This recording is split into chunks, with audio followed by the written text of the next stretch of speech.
जी तो आप देख रहे हैं a jealous god China remakes religion in its own image.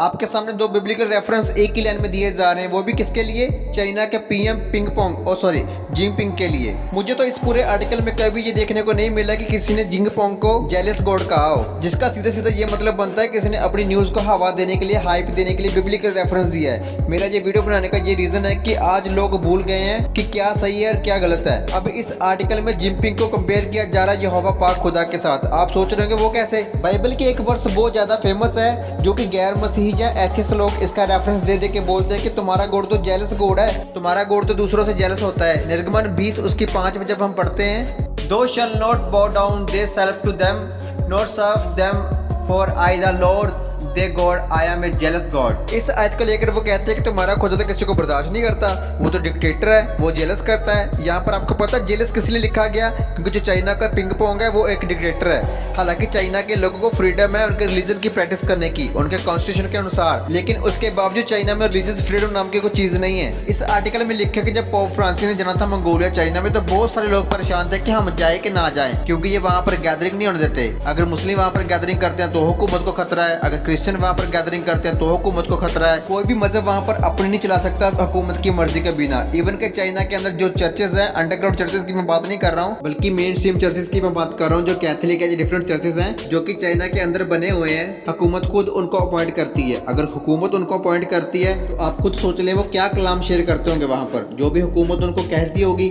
वो ही आगे वो बोलते होंगे। और ये आर्टिकल पूरा प्रूफ है कि चाइना के अंदर कोई भी फ्रीडम ऑफ रिलीजियस नहीं है। और मेरे को हंसी आती है उन लोगों पर जो कहते हैं कि चाइना सुपर पावर बन जाए। इंडिया से बढ़िया तो चाइना है। चाइना में मुसलमानों को तंग तो नहीं करते हैं इंडिया की तरह, जबकि चाइना के अंदर ज्यादा बुरा हाल है। अमेरिका हो, इंडिया हो, चाइना हो, सारे एक ही थाली के बैंगन है। एक बात याद रखे, चाइना का ग्रेट एग्जांपल है न्यू वर्ल्ड ऑर्डर की। सारा कुछ चाइना में वो हो रहा है जो कि न्यू वर्ल्ड ऑर्डर के अंदर होगा, बल्कि इससे भी ज्यादा बुरा होगा। आपको मैं पहले भी बता चुका हूँ, फिर से बताने लगा, आप खुद देख ले जिनपिंग क्या है। एजेंडा कंट्रीब्यूटर है वर्ल्ड इकोनॉमिक फोरम का, जो कि वर्ल्ड इकोनॉमिक फोरम के एजेंडा को अपने देश में पुश करते हैं। तो फिर ये अपने आप को गॉड तो बनाएगा ही, फिर कौन रोकेगा इसको? जेलस जो वर्ड है, जब भी हम इसको सुनते हैं हमें लगता है कि जो हवा नफरत करने वाला है, इसलिए जेलस वर्ड इस्तेमाल हुआ, जबकि इसका मतलब आज हम देखते हैं। आप ये बात याद रखें, इंग्लिश के जो वर्ड्स होते हैं उसके कई मीनिंग्स होते हैं। चलो हम देखते हैं कि जेलस वर्ड का मतलब क्या बनता है। जब हम जेलस वर्ड को सर्च करते हैं उसका पहला मीनिंग ये आता है, फीलिंग और showing an envious resentment. Envious का मतलब है कि किसी की चीजों से, किसी की अचीवमेंट से, किसी की पोजीशन से जलना।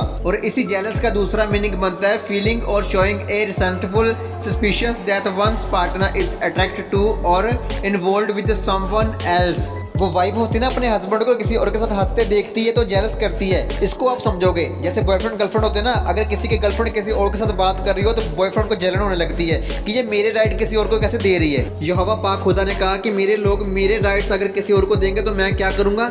जेलस करूंगा, प्यार वाला जेलस करूंगा। यहाँ पर नफरत वाला जेलस नहीं है। जिन लोगों के अंदर भरी नफरत है शैतान ने, वो खुदा की जेलस को क्या समझेंगे? जेलस वर्ड दो जगह इस्तेमाल होता है, नेगेटिव जगह पर और पॉजिटिव जगह पर। अगर आपको किसी और की बीवी को देखकर जेलस होती है कि मेरी बीवी खूबसूरत नहीं है और साथ वाले के खूबसूरत हो, तो ये नेगेटिव जेलस है। लेकिन अगर आपकी बीवी आपके राइट किसी और को दे और आप उससे जेलस करो, इट्स ए पॉजिटिव जेलस। अब अगर उर्दू में इस वर्ड को ट्रांसलेट करें तो आता है गैरतमंद। यहाँ पर यहोवा पाक खुदा किसी चीज की वजह से नहीं बल्कि अपनी कौम की वजह से जेलस है। मगर आजकल के लोगों की गैरती मर चुकी है, तभी तो लोगों को अपने लोगों से प्यार नहीं है। बीवी जो मर्जी करे, शोहर जो मर्जी करे, दोनों को कोई फर्क ही नहीं है। क्यों? क्योंकि दोनों बेगैरत हो चुके हैं। अब जो चाइना को बहुत अच्छा मुल्क समझ रहे हैं ना, चाइना ही वो देश है जो बाइबल और कुरान को रीराइट करने की बात कर रहा है। खैर इसने बाइबल को तो रीराइट कर दिया, अब कुरान को रीराइट करके उसने पिंक पोंग के ट्वीट लिखे जा रहे हैं। अब चाइना क्यों ग्रेट एग्जांपल है न्यू वर्ल्ड ऑर्डर की। मैं आपको कई बार बता चुका हूँ कि चाइना के अंदर सोशल क्रेडिट स्कोर सिस्टम लागू किया जा चुका है। वहाँ पर हर एक इंसान के ऊपर चेक रखा गया है कि वो इंसान किससे मिलता है, कितना खाता है, किसके पास जाता है, किससे क्या बात करता है, सारा कुछ उसका नोट किया जाता है। सोशल क्रेडिट स्कोर के अंदर हर एक इंसान को 1000 पॉइंट दिए जाएंगे और अगर आप हुकूमत के अनुसार नहीं चलोगे तो आपके पॉइंट माइनस होते जाएंगे। और अगर आपके पॉइंट माइनस हो जाएंगे तो आपकी कुछ फैसिलिटीज बंद कर दी जाएगी, आपका खाना पानी घर से निकलना बंद कर दिया जाएगा। अब ये पॉइंट कम होने के कुछ रूल्स मैं आपको बताता हूँ जो अभी चाइना में लागू हैं। ये वो पॉइंट है जिसकी वजह से आपके पॉइंट माइनस हो जाएंगे।